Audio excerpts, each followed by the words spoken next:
வணக்கங்க. இன்னைக்கு நம்ம வெஜிடபிள் பிரியாணி தாங்க பண்ண போறோம். வாங்க எப்படி பண்றதுன்னு பார்க்கலாம். நம்ம இப்ப குக்கர்ல தாங்க பண்ண போறோம். குக்கர் காஞ்சிட்டு இருக்குங்க. ஒரு ஸ்பூன் நெய் விட்டுக்கலாம்.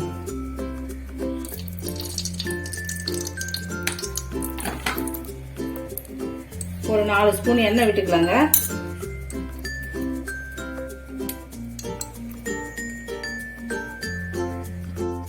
எண்ணெய் காஞ்சிட்டு இருக்குங்க. நான் தாளிக்கிறதுக்கு இந்த பொருள்லாம் எடுத்து வச்சுக்கிறேங்க.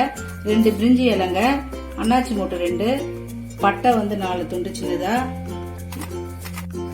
மராத்தி மூட்டை 2, 4 to 5 ஏலக்காய், சோம்பு கொஞ்சம், கிராம்பு 4 கிராம்பு வச்சு வச்சுக்கிறேங்க. இப்ப இதெல்லாம் நம்ம காயுதுங்க எண்ணெய் அதுல போட்டுடலாம்.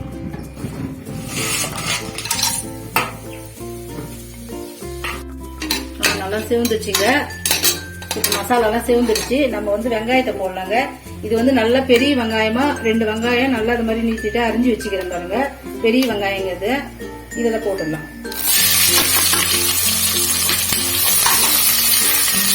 இது பாருங்க 4 பச்சை மிளகாய் நல்லா முழுசாவே கீழங்க, அப்படியே முழுசாவே 4 பச்சை மிளகாய் இதுல போட்டு வதங்கலாங்க. கொஞ்ச நேரம் வதங்கணும். இது ரெண்டும் சேர்ந்து கொஞ்சம் நல்லா வதங்கணுங்க. வெங்காயம் பாருங்க நல்லா சேர்ந்துச்சு. இது பாருங்க ப்ரௌன் கலர்ல வந்துச்சு. இப்போ நம்ம இதுல காய் தாங்க போட போறேன். காயெல்லாம் கட் பண்ணி வச்சுக்கிறேங்க. அதுல நான் உருளைக்கிழங்கு, கேரட்டு, பீன்ஸ், பச்சை பட்டாணிங்க இது நானும் ரெடி பண்ணி எடுத்து வச்சுக்கிறேன். இப்போ இதுல போட போறேங்க. இது கொஞ்சம் நல்லா முதல்ல போட்டதாங்க காயெல்லாம் நல்லா வேகும். அதனால தாங்க இப்பவே போடுறோம். வெங்காயம் போட்டதும் தக்காளி இதுக்கு அப்புறம் தாங்க போடணும்.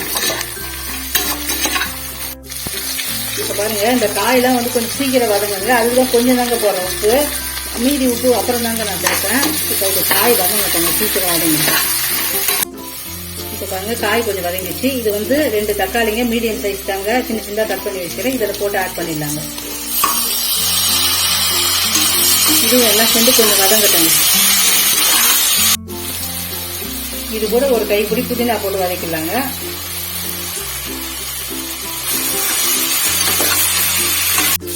வெங்காயம் தக்காளி எல்லாம் நல்லா வதங்கிடுச்சுங்க. இது கூட நம்ம இஞ்சி பூண்டு 2மே ஒன்னா அரைச்சு வச்சுக்கிறேங்க. இது ஒரு 2 ஸ்பூன் இருக்குங்க. இதை கூட சேர்த்துடலாம். இப்போ நான் தயிர் கொஞ்சம் போட்டுடலாங்க. ஏன்னா இஞ்சி பூண்டு போட்டு அடி பிடிக்கும். நான் ஒரு 50 கிராம் தயிர் எடுத்து வச்சுக்கிறேங்க. இந்த பாருங்க இது பெரிய ஸ்பூனு, அதனால இது 50 கிராம் தயிர் இருக்குங்க.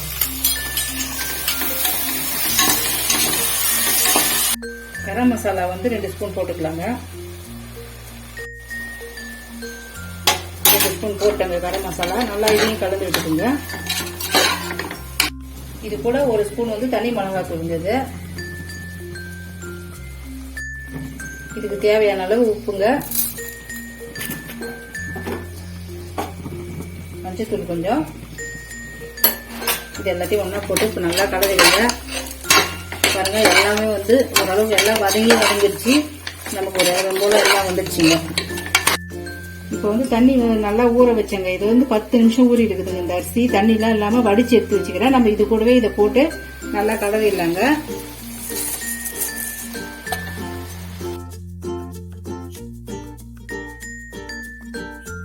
இப்ப நம்ம எந்த கப்புல அரிசி எடுத்துக்கிறோமோ, 1 கப் அரிசினா 2 கப் தண்ணி வச்சா கரெக்டா வருங்க. இதுல நான் 1 கப்பு தாங்க எடுத்தேன் அரிசி. இப்ப இதுக்கு 2 கப் தண்ணி வச்சிடலாங்க.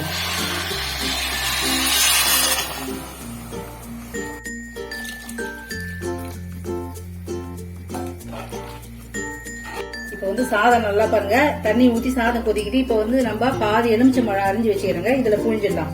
ஏன்னா அப்பதான் சாதம் பளபளன்னு இருக்குங்க. அதனால இப்பவே புழிஞ்சு விட்டுட்டோம்னா நல்லா ஒரு கலர் எடுக்கணும். ஏன்னா ஒரு இடம் போல அந்த புளிப்பு இல்லைன்னா ஒரே இடத்துல தங்கிடும். நம்ம கலரிட்டு நம்ம மூடிடலாங்க. மூடி போட்டு இப்போ இது ஒரே ஒரு விசில் வாங்கினீங்கனாலே வெந்துடுங்க. விசில் போயிடுச்சுங்க.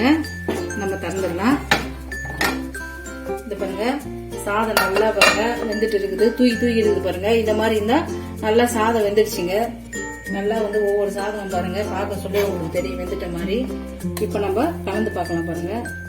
அப்படியே பளபளன்னு இருக்கு பாருங்க.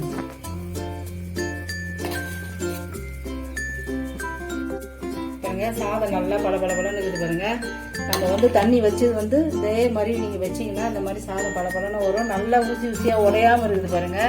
வெஜ் பிரியாணி வந்து இந்த மாதிரி நீங்கள் பண்ணிங்கன்னா சூப்பராக இருக்குங்க. இதே மாதிரி நீங்கள் வச்சு ட்ரை பண்ணுங்கள், நல்லா வரும்.